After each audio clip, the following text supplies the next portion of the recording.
The flu season is upon us. Which type will we worry about this year? And what kind of shots will we be told to take? Remember the swine flu scare of 1976? That was the year the U.S. government told us all that swine flu could turn out to be a killer that could spread across the nation. And Washington decided that every man, woman, and child in the nation should get a shot to prevent a nationwide outbreak, a pandemic. Well, 46 million of us obediently took the shot. And now 4,000 Americans are claiming damages from Uncle Sam amounting to $3.5 billion because of what happened when they took that shot.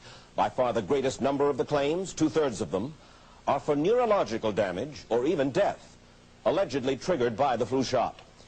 We pick up the story back in 1976 when the threat posed by the swine flu virus seemed very real indeed.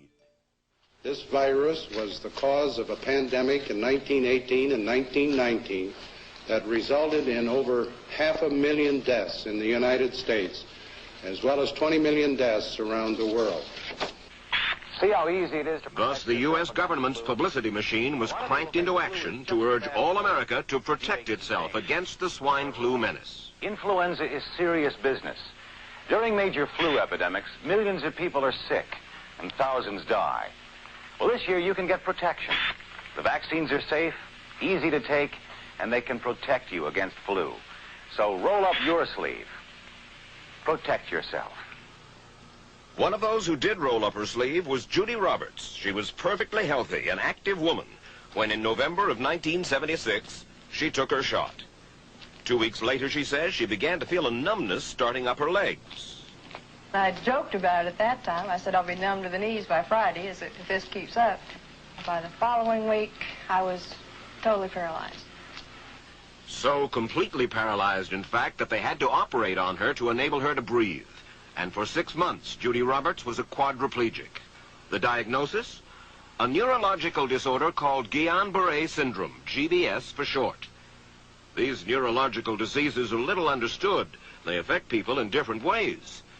As you can see in these home movies taken by a friend, Judy Roberts' paralysis confined her mostly to a wheelchair for over a year. But this disease can even kill.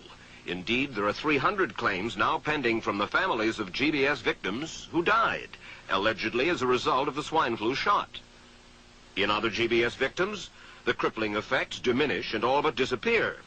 But for Judy Roberts, progress back to good health has been painful and partial. Now, I noticed that your smile, Judy, is a little bit constricted. Yes, it is. Is it different from what it used to be? Very different. I have a greatly decreased mobility in my lips. And I can't drink through a straw on the right-hand side. I can't blow out birthday candles. I don't whistle anymore, for which my husband is grateful. It may be a little difficult for you to answer this question, but have you recovered as much as you are going to recover? Yes, this is it. So you will now have a legacy of braces on your legs for the rest of your life? Yes, the weakness in my hands will stay and the leg braces will stay. So Judy Roberts and her husband have filed a claim against the U.S. government. They're asking $12 million, though they don't expect to get nearly that much. Judy, why did you take the flu shot? I'd never taken any other flu shots, but I felt like this was going to be a major epidemic. And the only way to prevent a major epidemic of a really deadly variety of flu was for everybody to be immunized. Where did this so-called deadly variety of flu, where did it first hit back in 1976? It began right here at Fort Dix in New Jersey in January of that year when a number of recruits began to complain of respiratory ailments, something like the common cold. An Army doctor here sent samples of their throat cultures to the New Jersey Public Health Lab to find out just what kind of bug was going around here. One of those samples was from a Private David Lewis who had left his sickbed to go on a forced march. Private Lewis had collapsed on that march, and his sergeant had revived him by mouth-to-mouth resuscitation. But the sergeant showed no signs of illness. A few days later, Private Lewis died. If this disease is so potentially fatal that it's going to kill a young, healthy man, a middle-aged school teacher doesn't have a prayer. The New Jersey lab identified most of those soldiers' throat cultures as the normal kind of flu virus going around that year, but they could not make out what kind of virus was in the culture from the dead soldier and from 4 others who were sick. So they sent those cultures to the Federal Center for Disease Control in Atlanta, Georgia for further study. A few days later, they got the verdict: swine flu. But that much publicized outbreak of swine flu at Fort Dix involved only Private Lewis, who died, and those 4 other soldiers who recovered completely without the swine flu shot. If I had known at that time that the boy had been in a sick bed, got up, went out on a forced march, and then collapsed and died, I would never have taken the shot. The rationale for our recommendation was not on the basis of the death of a single individual, but it was on the basis that when we do see a change in the characteristics of the influenza virus, it is a massive public health problem in this country. Dr. David Sencer, then head of the CDC, the Center for Disease Control in Atlanta, is now in private industry. He devised the swine flu program, and he pushed it. You began to give flu shots to the American people in October of '76. October 1st. By that time, how many cases of swine flu around the world had been reported? There had been several reported, but none confirmed. There had been cases in Australia that were reported by the press, by the news media. There were cases in... None confirmed. Did you ever uncover any other outbreaks of swine flu anywhere in the world? No. Now, nearly everyone was to receive the shot in a public health facility where a doctor might not be present. Therefore, it was up to the CDC to come up with some kind of official consent form, giving the public all the information it needed about the swine flu shot. This form stated that the swine flu vaccine had been tested. What it didn't say was that after those tests were completed, the scientists developed another vaccine, and that was the one given to most of the 46 million who took the shot. That vaccine was called X53A. Was X53A ever field tested? I can't say. I would have to... It wasn't. I don't know. Well, I would think that you're in charge of the program. I would have to check the records. I haven't looked at this in some time. The information form, the consent form, was also supposed to warn people about any risks of serious complications following the shot. But did it? No, I had never heard of any reactions other than a sore arm, fever, this sort of thing. Judy Roberts' husband, Gene, also took the shot. Yes, I looked at that document. I signed it. Nothing on there said I was going to have a heart attack or I get Guillain-Barré, which I never heard of. What if people from the government, from the Center for Disease Control, what if they had indeed known about it? What would be your feeling?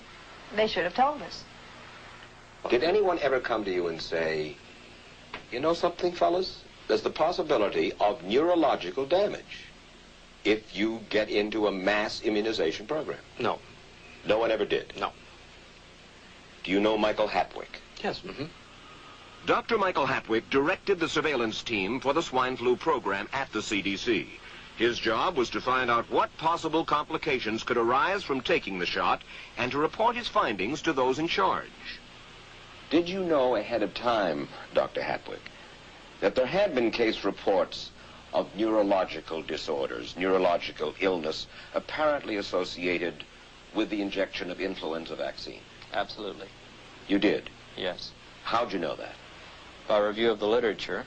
So you told your superiors, the men in charge of the swine flu immunization program, about the possibility of neurological disorders? Absolutely. What would you say if I told you that your superiors say that you never told them about the possibility of neurological complications? That's nonsense. I can't believe that they would say that they did not know that there were neurological illnesses associated with influenza vaccination. That simply is not true. We did know that. I've said that Dr. Hatwick has never told me of his feelings on this subject. Then he's lying. I guess you would have to make that assumption. Then why does this report from your own agency, dated July 1976, list neurological complications as a possibility? I think the consensus of the scientific community was that the evidence relating neurologic disorders to influenza immunization, that they did not feel that this association was a real one. You didn't feel it was necessary to tell the American people that information? I think that over the years we have tried to inform the American people as fully as possible. As part of informing Americans about the swine flu threat, Dr. Sentzer's CDC also helped create the advertising to get the public to take the shot. Let me read to you from one of your own agency's memos planning the campaign to urge Americans to take the shot. The swine flu vaccine has been taken by many important persons, he wrote. Example, President Ford, Henry Kissinger, Elton John, Muhammad Ali, Mary Tyler Moore, Rudolph Nureyev, Walter Cronkite, Ralph Nader, Edward Kennedy, etc., etc. True? I'm not familiar with that particular piece of paper, but I do know that at least of that group, President Ford did take the vaccination. Did you talk to these people beforehand to find out if they planned to take the shot? I did not know. Did anybody? I do not know. Did you get permission to use their names in your campaign? I do not know. Mary, did you take a swine flu shot? No, I did not. Did you give them permission to use your name saying that you had or were going to? Absolutely not. Never did.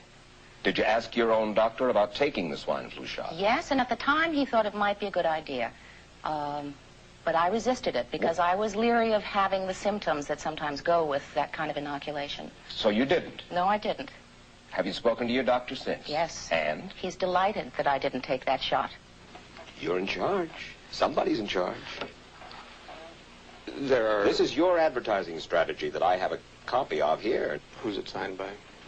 This one is unsigned.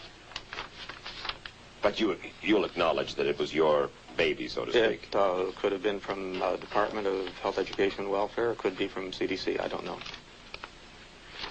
I'll be happy to take responsibility for it. It's been 3 years now since you fell ill with GBS, right? Right. Has the federal government, in your estimation, played fair with you about your claim?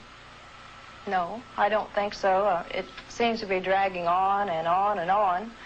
And really, no end in sight that I can see at this point. With respect to the cases of Guillain-Barré, allegedly... Former Secretary of HEW Joseph Califano, too, was disturbed that there was no end in sight. So a year and a half ago, he promised that Uncle Sam would cut the bureaucratic red tape for victims suffering from GBS and would pay up quickly. We shouldn't hold them to an impossible or too difficult standard of proving that they were hurt. Even if we pay a few people a few $1,000s that might not have deserved it, I think justice requires that we promptly pay those people who do deserve it. Who's making the decision to be so hard-nosed about settling?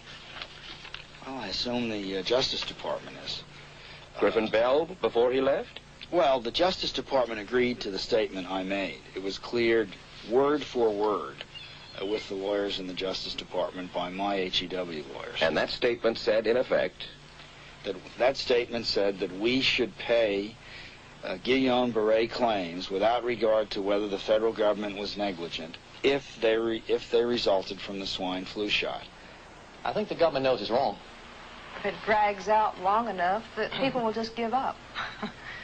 Let it go. I am a little more adamant in my thoughts than my wife is, because I told Judy to take the shot. She wasn't going to take it, and she never had shots. And I'm mad with my government because they knew the facts, but they didn't release those facts because if they had released them, the people wouldn't have taken.